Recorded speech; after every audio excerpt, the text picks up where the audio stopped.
Well, welcome back to the channel, everyone. Guys, today I am super excited to get started on this build. In today's video, I will be building my very first Craftsman model kit. Not only that, but it's the kit that I designed and that I cut out on my little hobby grade laser I have sitting over here off camera. All right, folks, I am so excited. Now, in order to keep up with the spirit of this channel, the whole reason I started this channel to begin with is to learn and to share what I have learned with all of you on how to create as much as possible for your model railroad to save you money. Because as we well know, this hobby can be very, very expensive, especially when it comes to buying structure kits. All right, folks, the first thing we're going to do is we're going to cut all these base walls out of the wood here. I'm going to start with the long piece here. I'm just going to flip it over, and I'm going to start with an A. And I'm going to flip this piece over here. This is all arbitrary. You guys can do it however you'd want to. And I'm going to mark this with an A, actually going the same direction. Now you'll notice I'm keeping my letters in from the edge because we need to put some bracing on here, and I don't want to cover my letters up. So basically we're just going to go all the way around. All right, now we have everything marked out. What we need to do is we're going to need to put bracing on this dock. We're going to put bracing on everything, but this is the first thing we're going to start bracing. But I need to allow room for our wall sections. So very simply, all I'm going to do is I'm going to actually be smart, take a nice straight piece of steel I know is not going to move, take a wall section, everything nice and square, take our pencil, and wash my big thumb out of the way, and just make a mark. We're going to go all the way around the dock doing this with the sections of the base. Just our 1/8 inch square stock here, and I'm just going to eyeball it. It does not have to be perfect, and I'm not going to go completely all the way up to our marks. I want a little bit of wiggle room just in case I marked it wrong. Whatever, we're not perfect, right? So I'm going to get my razor blade there and just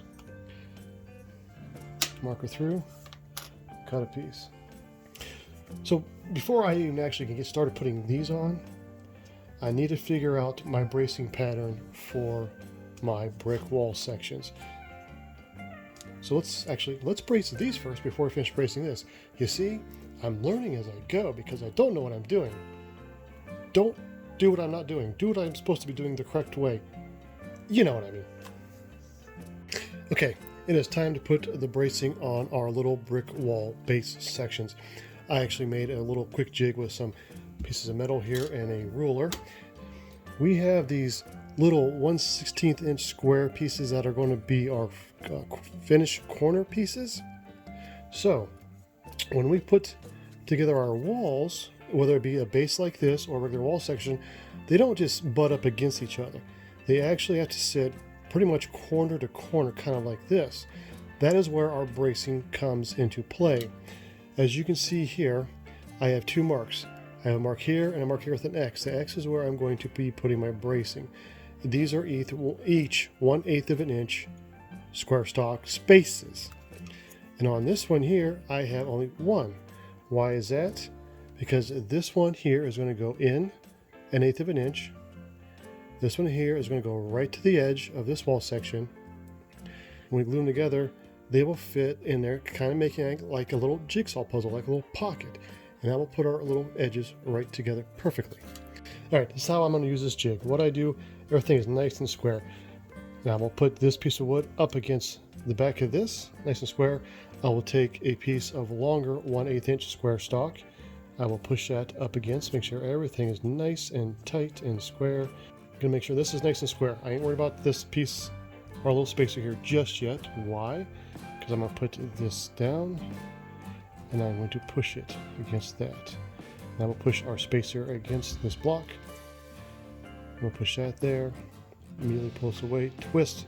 When you remove this, twist it away because a little bit of glue may seep under there.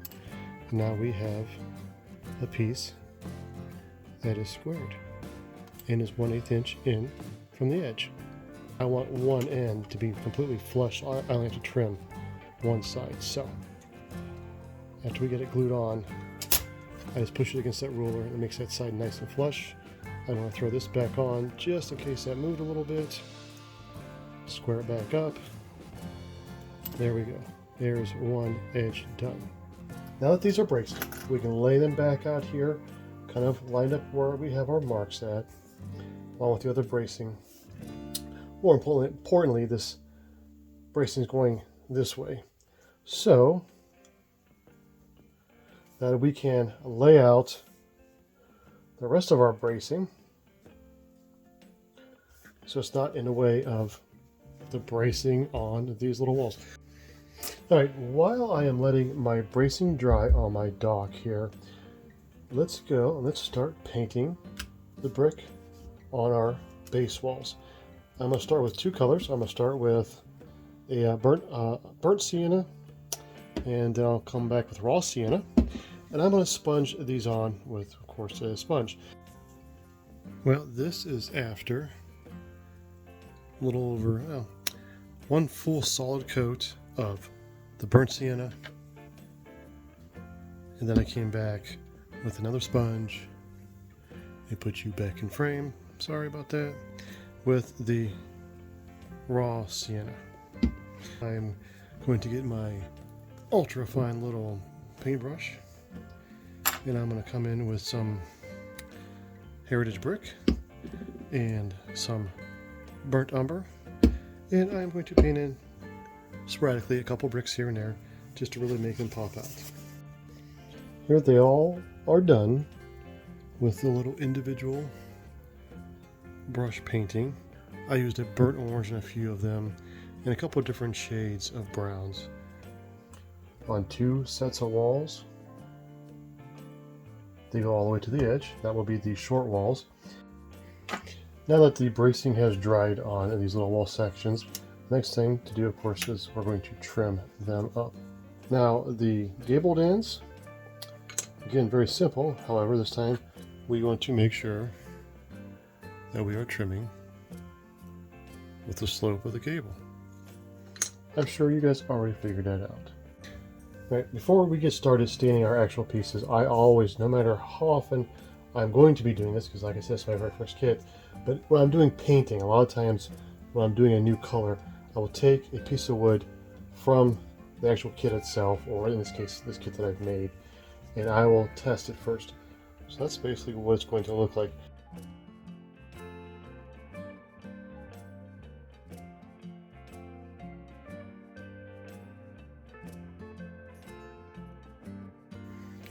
Well, now that our stain has dried,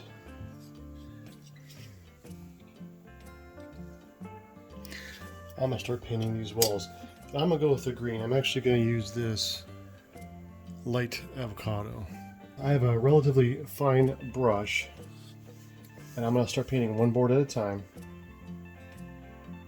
And I'm not going to let it completely cover the boards. That's the whole reason behind staining this, so that some of it still shows through.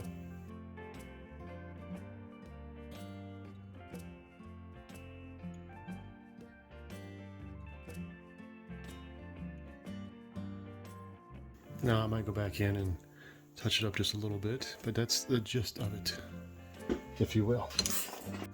Alright, next we're going to tackle this dock. Now that the stain is dried on it as well, I am going to try a color I've never tried on it, but I am going to try using this barnwood here. Okay, well, I did not like that barnwood color for the dry brush for this dock area. I found a slightly darker shade. That's this here, this iced coffee. So we're going to give that a go.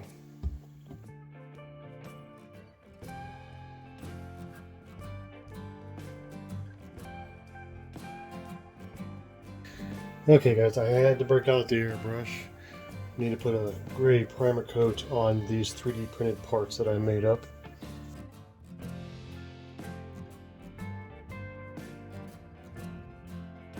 Alrighty, now that we have our little plastic parts primer, we're going to let those sit back and dry for a bit. And we're going to start working on these little base wall sections here. What I need to do is I need to start attaching this corner trim to the walls. Why do I want to do that for? Well, I don't want to glue these together just yet. I want to get these attached so I can clear them with this matte clear enamel.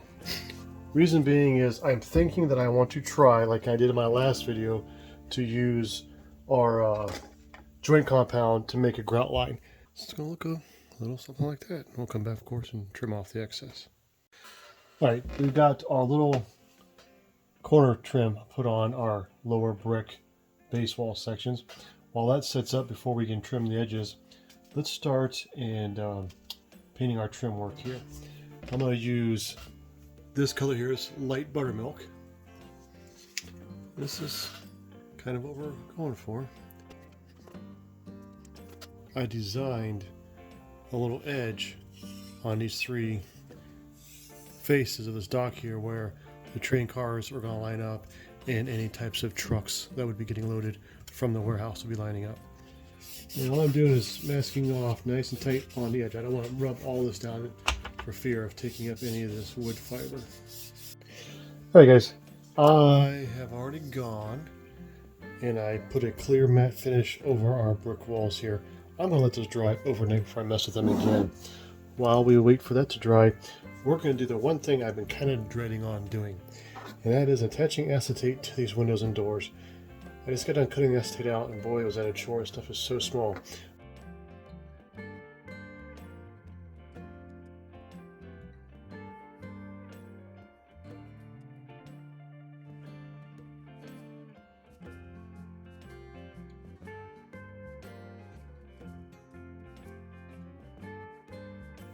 Here we go.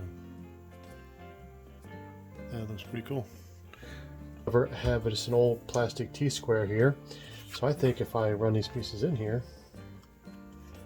that might actually work just as well, because that should be square, right? And you watch, I'm gonna glue this up so well, I'm gonna mess something up, and I won't be able to take it apart. Oh well, I have a laser, I can cut more. Well, already now, this is dried up enough that we can start putting our trim on.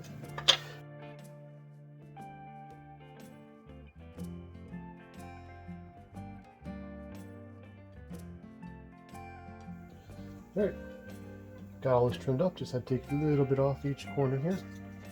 Now we can install our freeze boards. Look something like that.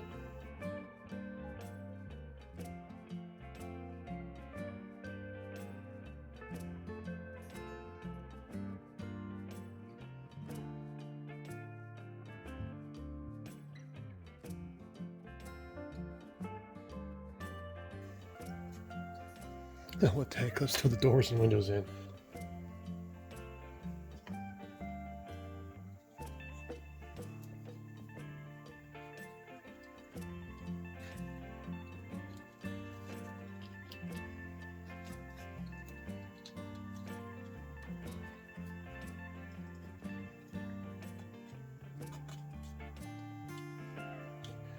And here is our building with all the doors and windows installed, all the trim. Alrighty folks, well, I think it's time enough to give this a try. The clear matte coat I put over this has dried now, and I'm going to attempt to make grout. This is N scale again. I don't know how well this is going to work out, but we're going to try.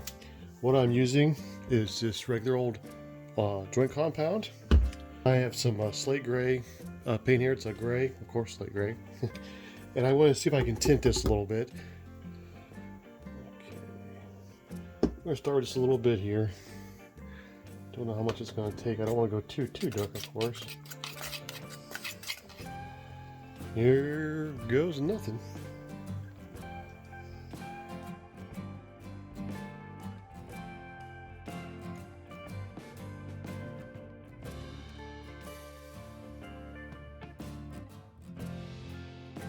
Dip a little bit of water on one of these rags here. Okay, here's what we're starting with. Here's what's ended up looking like. That looks pretty realistic to me. Even made the bricks a little bit dirty, which is fantastic. That's what we need. Well, so here are the base walls. I had to actually put some weights on them. They did start to curl up after getting them wet from wiping off that mortar compound with a little bit of water. So those are going to sit there and dry. While those dry, we have a few things to finish up. Namely, we have to get some tar paper on this roof. What I'm going to use for that is just some good old-fashioned construction paper. Now, I don't want just plain old black. I want to have some gray mixed in with this construction paper. So what I'm going to do is use a slate gray again because it's out. And basically, you can do this with an airbrush and just lightly coat the whole thing. We don't need to use an airbrush for this. Just going to get a big soft bristle brush. Shake this up real good. And we're basically going to just dry brush that crappy poopy out of this thing.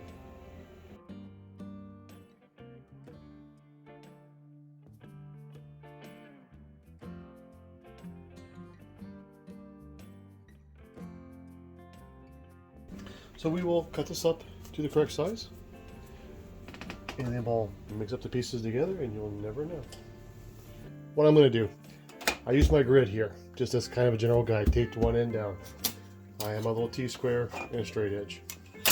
So I'm going to run my T-square up here, on my run my straight edge, trying to use the guide as a square, and let's make it about 5.7 millimeters. Check up here, see if we're close. Close enough. And give her a fit. And we're going to do that for the rest of the paper. Now what I did off camera is I just grabbed a pair of scissors. I cut some of the strips in half, I cut some of the strips in thirds, and I cut some of the strips in odd shapes. That way I can really mix it up and I don't have a pattern, or I can put maybe light against the darker shades, make it look more random and natural. This is painted, so we're going to attach this roof card to our structure. Alright, next up is we're going to put on our rolled roof tar paper, roofing material, whatever you want to call it. I have some made up here. I want to show you guys something. This is what we started with. This is the cut up pieces of our construction paper. And this is what it looks like after I do one more little step to it. I want to make this stuff look old. I want to make it look used, weathered.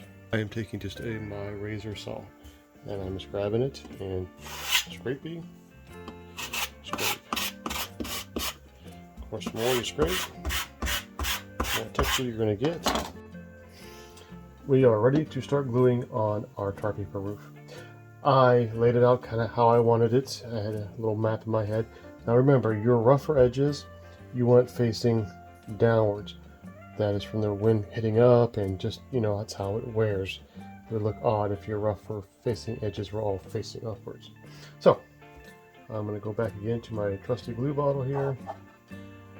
And we're just going to start.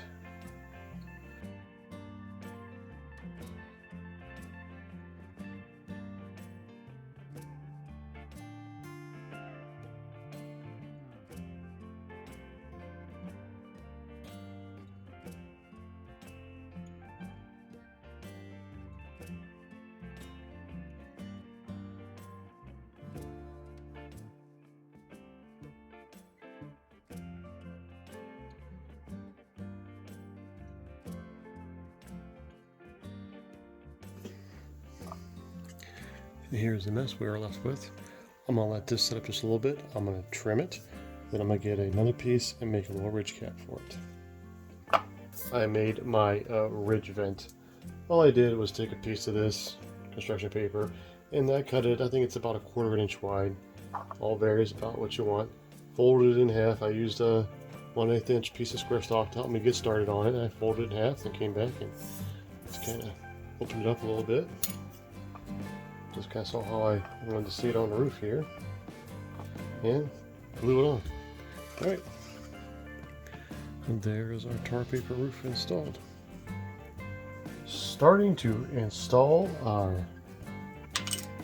brick base for these pieces around our dog face.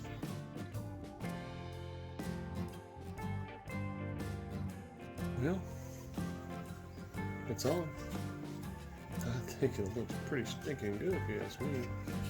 Our building, we're going to do some dry brushing on the roof. Not a whole lot, just a little bit. And we're just going to go in one direction.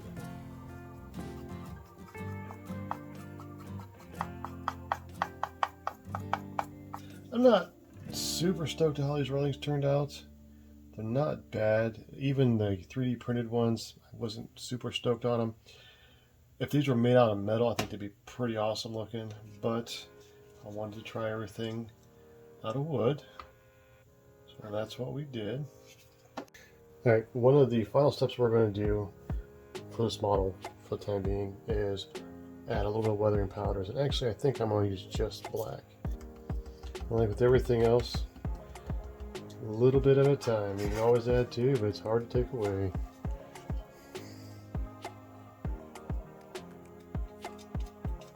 I don't know if you can really see that much of a difference, but it's there. It's subtle. It's all we need. As far as the building goes, I'm just going to touch under the windows.